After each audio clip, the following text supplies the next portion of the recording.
Heresy, a word that is often tossed out without much consideration as to what it means. The dictionary definition of heretical is very simple. It means to hold an opinion which is at odds with what is generally accepted. In other words, to hold views about certain subjects opposite or unlike what is generally accepted. How many characters throughout biblical history can we see that held, quote-unquote, heretical views? Let's think. Noah held heretical views to those around him before the flood came, because his view was a minority to the masses that were living in unrighteousness. Abraham held heretical views as he picked his family up and moved to the sound of God's voice, ignoring the doubts of those around him.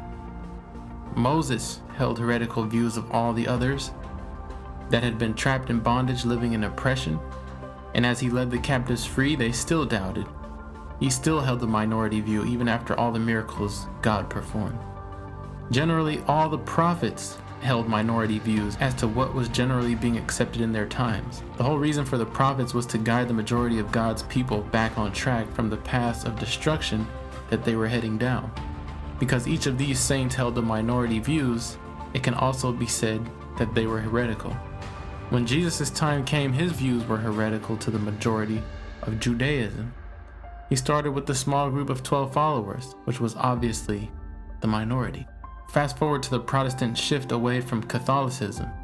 Protestantism was considered to be heretical, blasphemous, and even to be an apostasy or falling away from what they called the true faith. So we see this constant theme of those who truly follow God often being placed into a minority group from those that claim to follow God. The reason for this is because wide is the gate, and broad is the way that leadeth to destruction, and many there be which go in thereat. Because strait is the gate, and narrow is the way which leadeth unto life, and few there be that find it. Beware of false prophets, which come to you in sheep's clothing, but inwardly they are ravening wolves. Ye shall know them by their fruits. Do men gather grapes of thorns, or figs of thistles?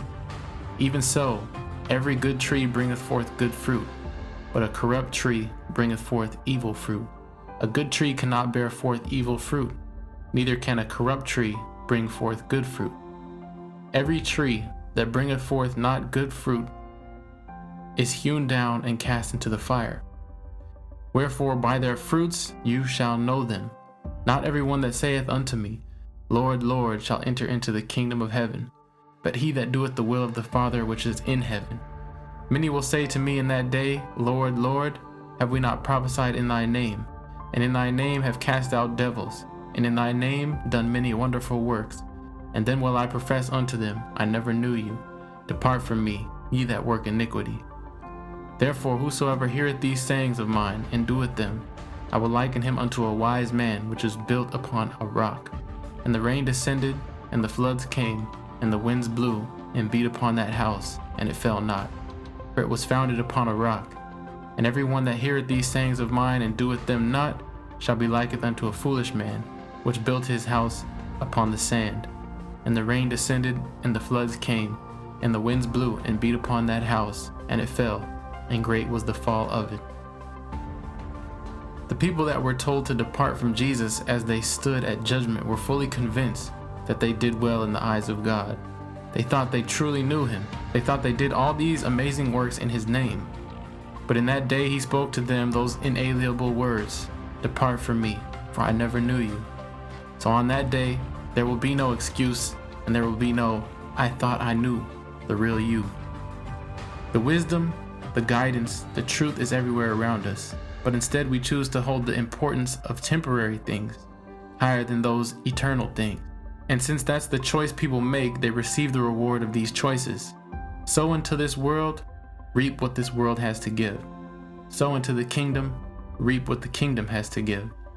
Too many times we equate money with success. So I guess the real question that everyone is seeking is, what is success in this life? What does ultimate success for humanity look like? Many Christians will tell you success is unachievable in this life. Why? Because ultimately the world will be destroyed in tribulation, and then a final judgment of all souls will take place. The implications of this cause the adherent not to really care for the things of this life and just focus forward to what comes after this life. Success is considered entering into the kingdom at the end of your life. Although this is a part of it, it's not the whole part of it. Why are we here? To run a race, then hopefully we get into heaven at the end?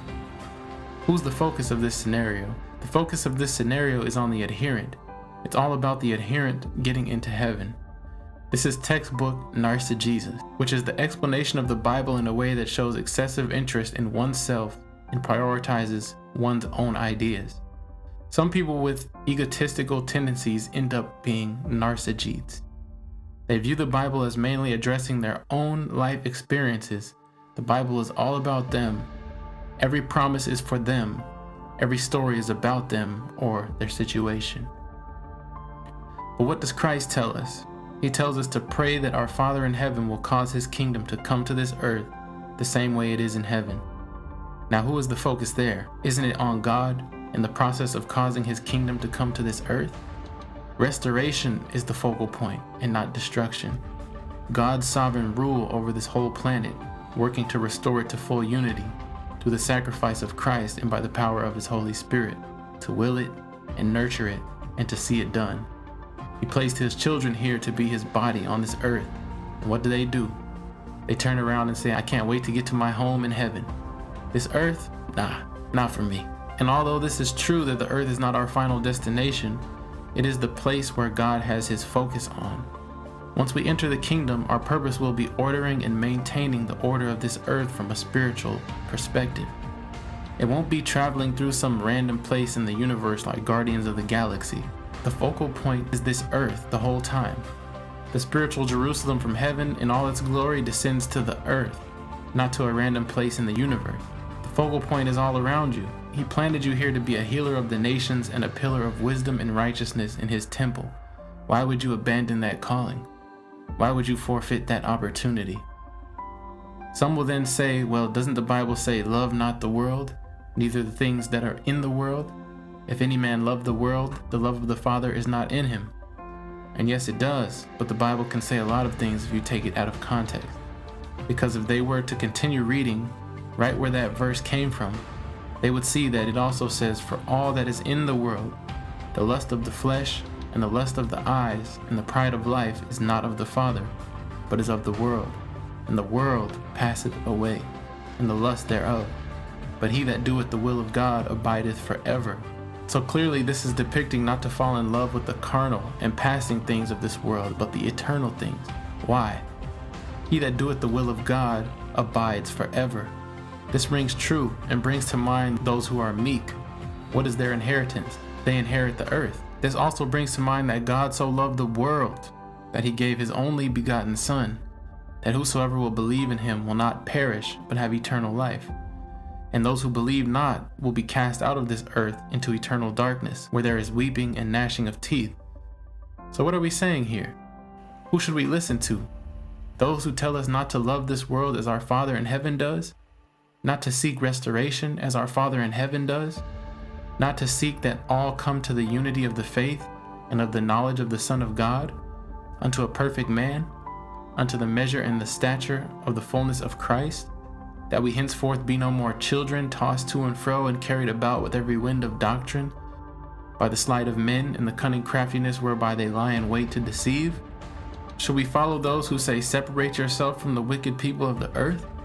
Or our Father in heaven who says, speaking the truth in love, may you grow up into him in all things, which is the head, even Christ, from whom the whole body fitly joined together and compacted by that which every joint supplieth, according to the effectual working in the measure of every part, maketh increase of the body unto the edifying of itself in love. Or when he says, I wrote unto you in an epistle, not to keep company with fornicators, yet not altogether with the fornicators of this world, or with the covetous, or with the extortioners, or with idolaters, for then you would need to go out of the world. What was Jesus' answer when asked why he is around all the sinners? It is the sick and the hurting who need a physician, and not the whole. The choice ultimately and obviously is up to each and every person who they will serve. But one thing is certain, as I said earlier, those who thought they knew Christ were fully convinced that their relationship was built up and authentic. But then they heard those last words, depart from me. They chose to believe a lie rather than the truth, and there was no second chances. Yet if you present this view, you are seen as heretical, because this is a minority view within the Christian community. If you teach the kingdom coming to this earth, as Jesus said, and total restoration of this earth as God promised, you are seen as blasphemous somehow. Paul the Apostle was no stranger to the word heresy or being called a heretic, as we see him say, "This I confess unto thee, that after the way which they call heresy, so worship I the God of my fathers, believing all things which are written in the law and in the prophets, and have hope toward God, which they themselves also allow." Believer out there, if they call the way you follow God heresy only because you believe all things written in the law and in the prophets, and only because you have hope towards God that He did all things the way He said He would and when He said He would do them, find comfort in the fact that narrow is the path that leads to righteousness, and few there be that find it.